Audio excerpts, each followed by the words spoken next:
The WNBA's darkest secret is finally unraveling. It's uglier than anyone imagined. For years, fans suspected something wasn't right. But now the truth is clawing its way into the light, piece by piece, and it's exposing a system built on manipulation, fear, and cover-ups. Referees, the very people who control the integrity of every single game, more breaking their silence. And what they're revealing is sending shockwaves through women's basketball.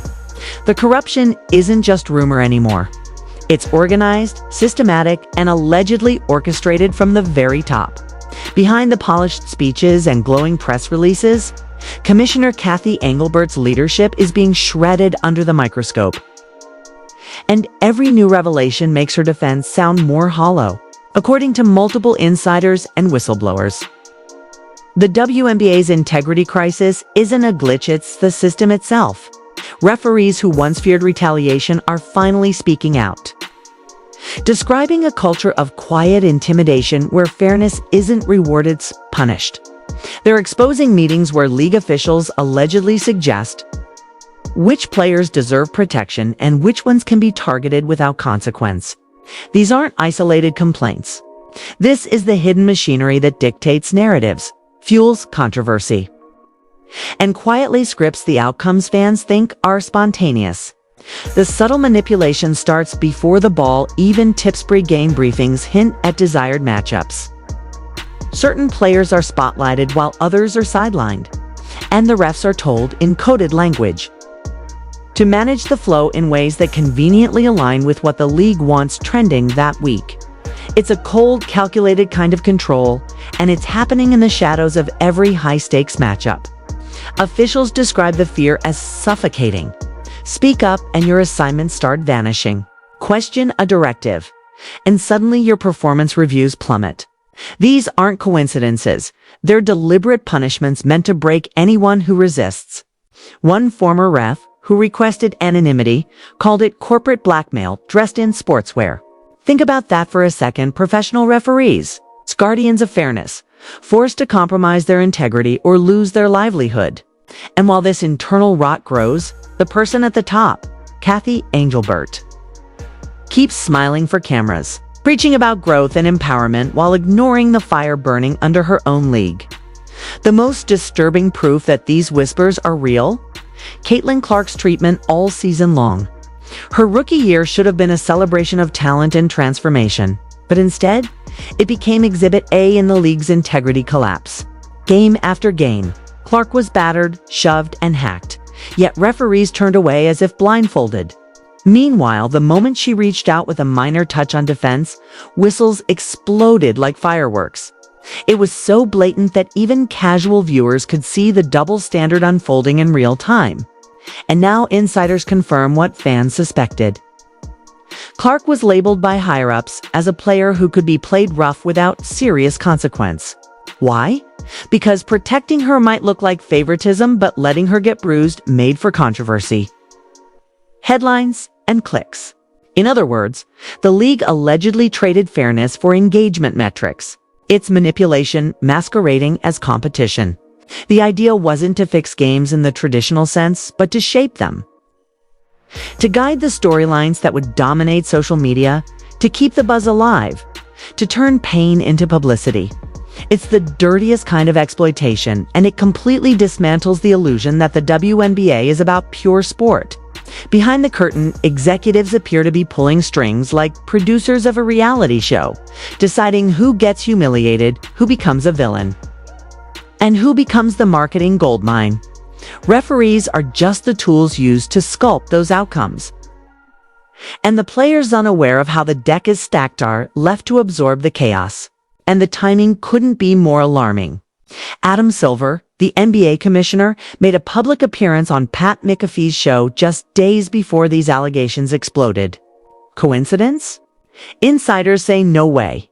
Silver was likely trying to get ahead of a scandal that threatens both leagues because once betting companies started flagging abnormal patterns in certain WNBA games, everything changed.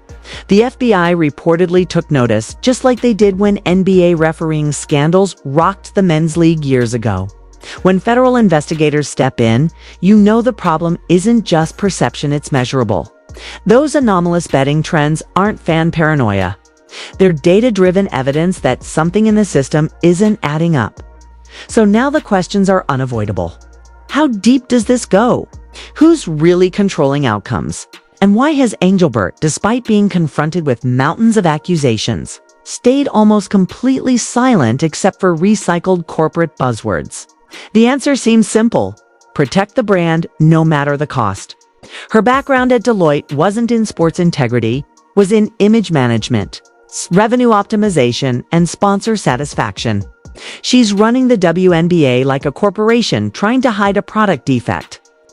Not like a sports league safeguarding fair play. Growth statistics and record ratings make great headlines, but they mean nothing when fans no longer believe the competition is real. Meanwhile, the referees union, the group that should be defending these officials, has practically vanished into silence. Some say it's out of fear. Others whisper that it's because the union itself has been compromised, pressured to toe the company line. Either way, its absence speaks volumes.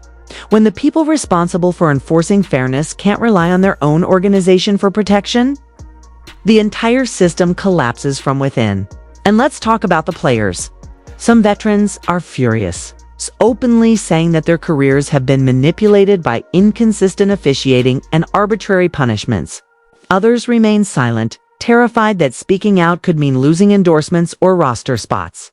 The younger players, those just entering the league, don't even realize how broken it is because this is all they've ever known. They think constant interference from the league office is normal, when in reality, it's destroying the sport from the inside. Comparisons to other leagues only make this mess look worse. The NFL, for all its flaws, publicly reviews officiating and admits mistakes. The NBA releases last 2-minute reports to maintain transparency. Even MLB has detailed disciplinary protocols. But under Engelbert, the WNBA runs like a PR-driven startup, opaque, defensive, allergic to accountability. That's why sponsors are getting nervous and broadcasters are quietly panicking. Networks paying millions for TV rights can't afford viewers losing trust. Every viral clip showing a missed call or an unpunished cheap shot chips away at credibility. And when that happens, the money follows the doubt straight out the door. Behind closed doors, league insiders describe a toxic environment where dissent equals career suicide. Coaches claim they've been told who to feature in press conferences and which storylines to emphasize after games. Executives say their roster moves have been vetoed by the league office for marketing balance. Every decision seems to revolve around optics, not competition. It's like the sport has become a scripted performance with real injuries and fake fairness.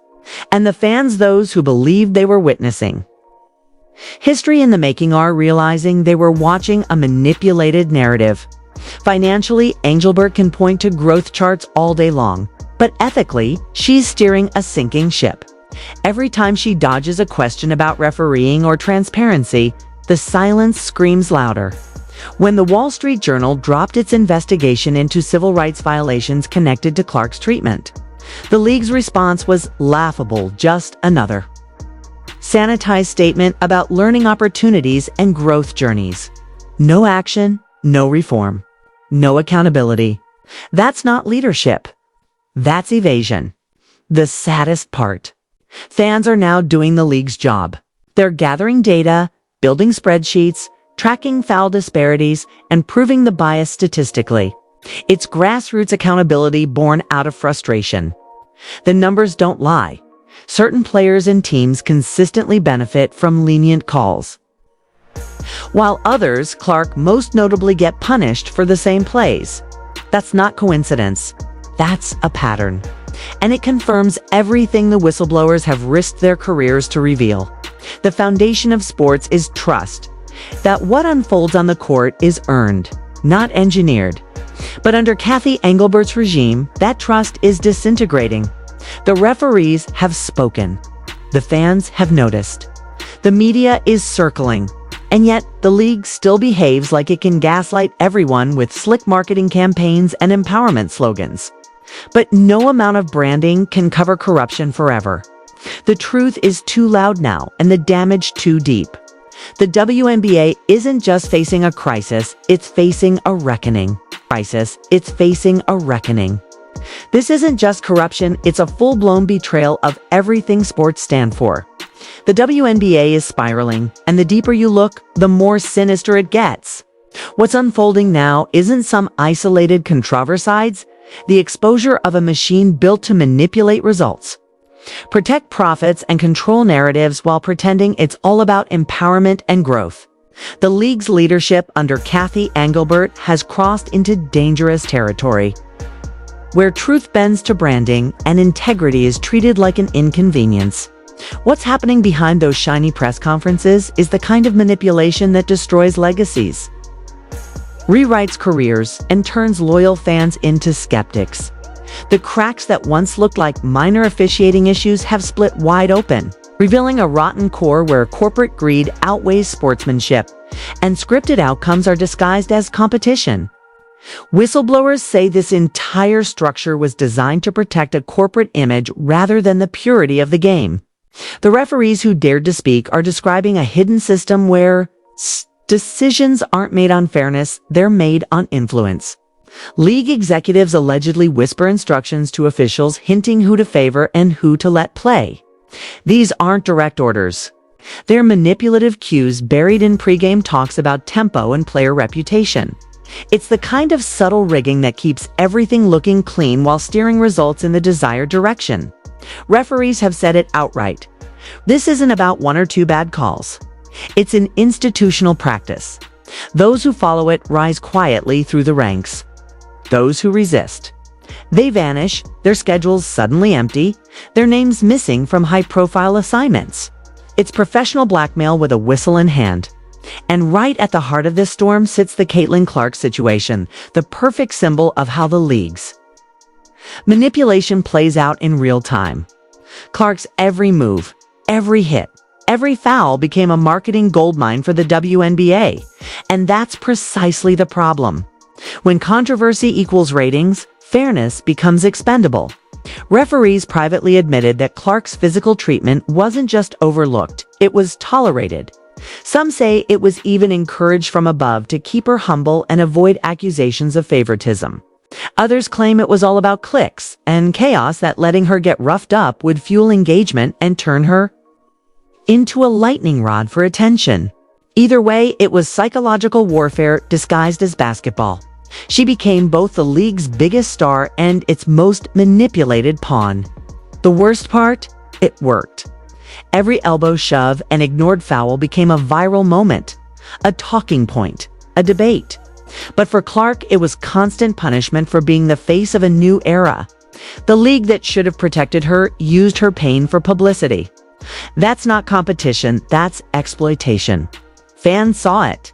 Analysts called it out. Even opposing players hinted that the ref energy felt off whenever Clark was on the court. Yet every time the question was raised, Engelbert's camp brushed it aside with polished PR lines about adjusting to the professional level. The gaslighting was almost as insulting as the fouls themselves. And if you think this is just about one player, think again. These same referees have exposed a pattern of arbitrary discipline that goes far beyond Clark. Certain players get fined for emotional outbursts, while others, especially those tied to league-favored narratives, escape with warnings or none at all. Team executives whisper that fines and suspensions feel politically motivated.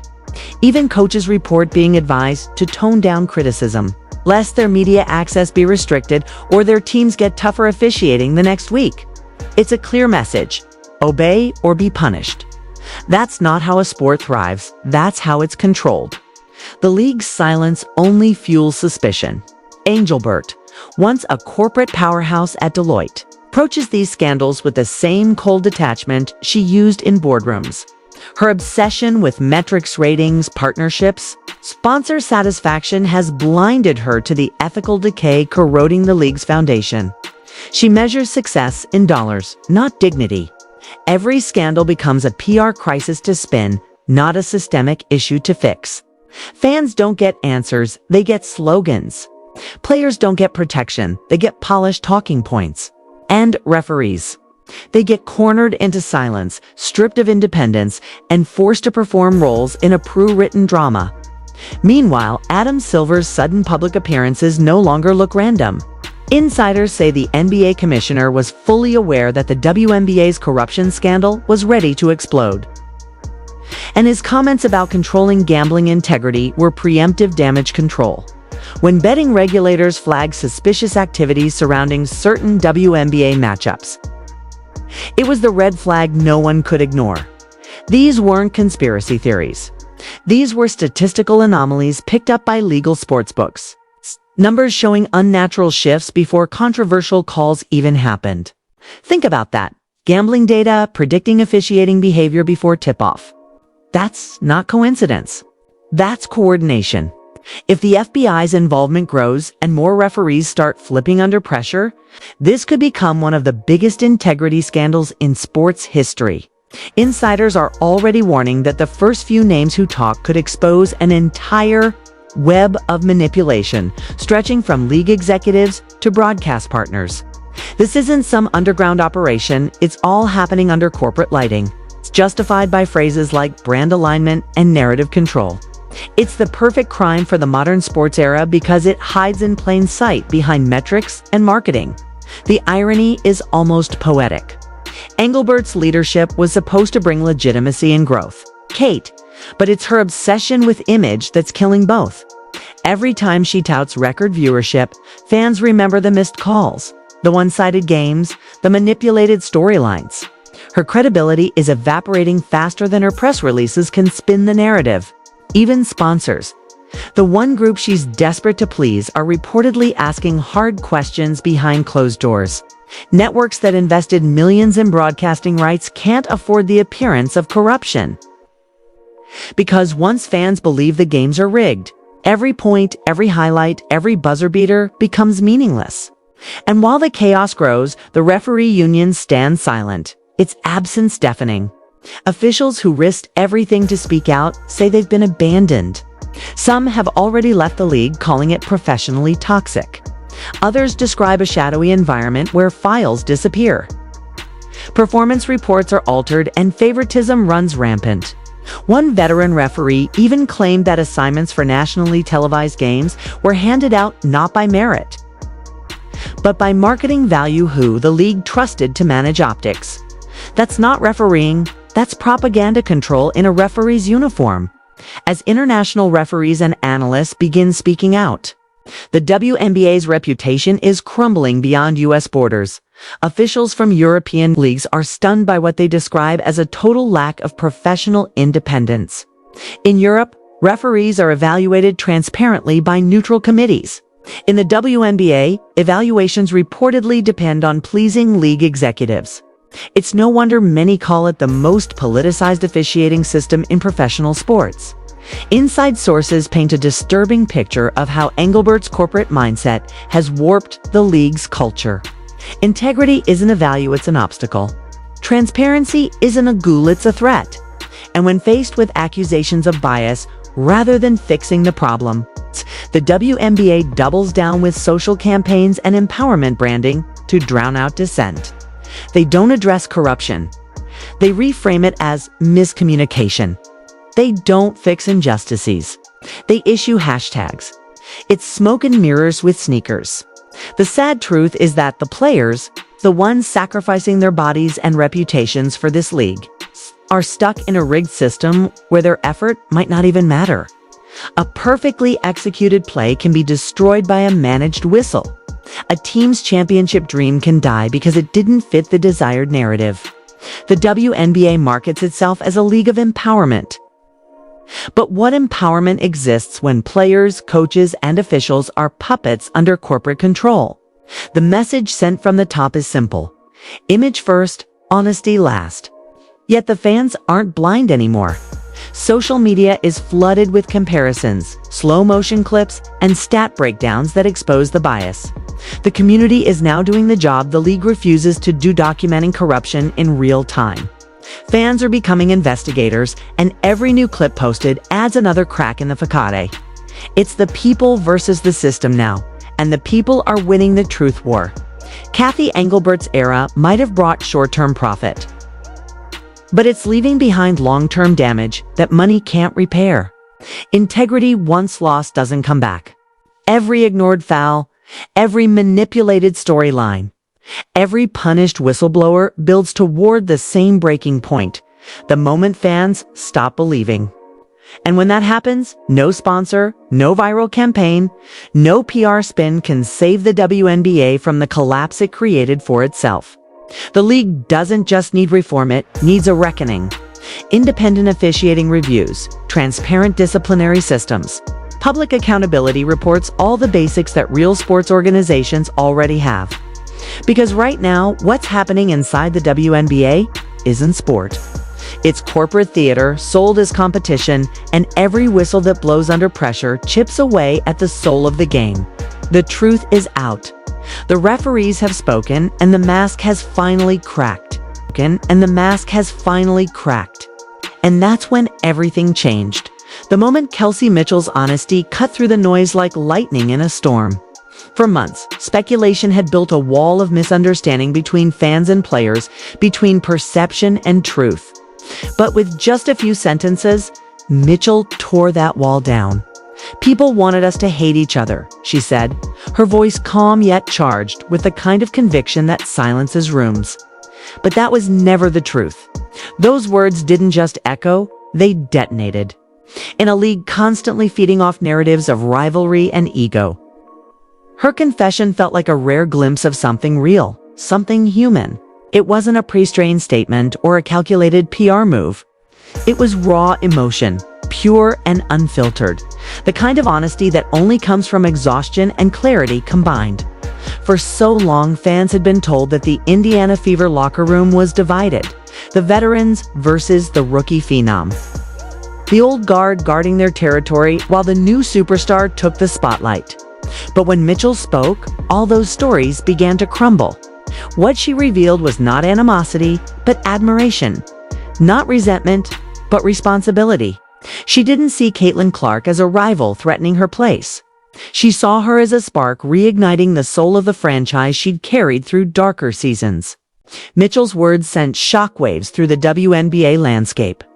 For the first time, someone from within the Fever camp broke through the tension that had been brewing since Clark's arrival. And what made her statement so powerful wasn't just what she said, it was how she said it. There was no defensiveness, no need to justify her worth or her role. It was an act of leadership disguised as vulnerability. She didn't need to shout or point fingers. Her calm honesty spoke louder than any headline.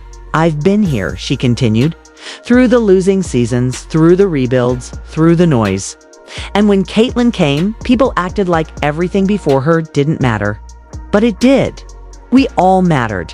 And she knows that too. Those words hit harder than any stat line. They expose the emotional undercurrent of what it means to build a team in transition, one that's trying to bridge eras, identities, and expectations. The truth was, Caitlin Clark's arrival had changed everything for the Fever. Her college stardom brought cameras, tension, and pressure the franchise hadn't seen in years. Every practice became a headline. Every mistake was magnified. And for veterans like Mitchell, who had spent seasons grinding quietly in the shadows, it felt like the world suddenly forgot how much blood and sweat had built the foundation Clark now stood on. But instead of bitterness, Mitchell chose empathy. She admitted that at first it was hard. Watching a rookie instantly become the face of a team you fought for is no easy pill to swallow. But over time, that frustration shifted. "Caitlin works," Mitchell said firmly. "That's one thing nobody can deny. She shows up early, she takes hits, she listens, and she keeps fighting. You can respect that." Those who knew Mitchell understood how rare that public praise was. She had always been private, focused, and measured. For her to speak that openly about another player, especially Clark, meant something deeper had changed. And for Clark, who had faced criticism for being too confident, too visible, or too privileged, Mitchell's words were a form of validation that no fan or journalist could give her. It wasn't a teammate defending her out of obligation. It was a peer acknowledging her growth. That subtle shift marked the beginning of something special inside the Fever locker room. The tension that once defined their early months started to melt into mutual respect. Behind closed doors, that respect began to manifest in small but powerful ways. During practices, Michio, once known for her fierce competitiveness and quiet intensity, started offering Clark advice between drills. Sometimes it was tactical: when to drive, when to kick out, how to manipulate a screen. Other times it was emotional: how to block out noise, how to lead without losing yourself in the spotlight. Clark, in turn, began to lean on Mitchell more, not just as a teammate, but as a mentor. In interviews, she started referencing Kelsey's impact, her professionalism, her composure. The rookie-veteran dynamic began to shift into something balanced, something sisterly. And as that bond grew, so did the Fever's chemistry on the court. Suddenly, possessions looked smoother. Clark's passes found Mitchell in rhythm. Mitchell's drives opened lanes for Clark's logo threes. Their connection became undeniable. But outside that locker room, the world still tried to twist the story. Sports shows dissected every interaction, searching for tension where there was none. Social media turned every side-eye, every missed high-five into evidence of a feud. The irony was that the very narrative that once divided them was now bringing them closer together, united by the shared frustration of being misunderstood. Mitchell once said privately to a reporter, "People forget we're human. They want